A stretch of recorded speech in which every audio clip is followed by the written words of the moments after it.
masterclasses are different from courses in that they're not super comprehensive like a course. You know, a course might have, 20 different videos in it or different modules and lessons.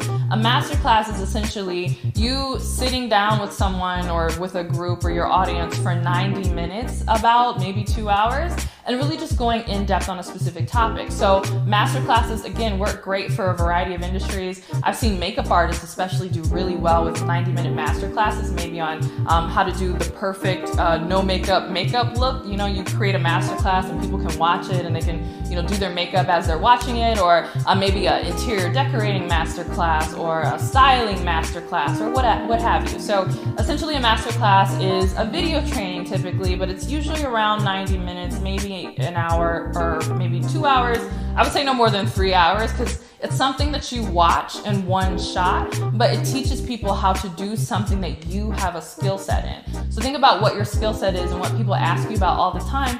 Create a masterclass on it and then sell it on autopilot. Masterclasses right now are an amazing passive income product. Don't sleep on masterclasses.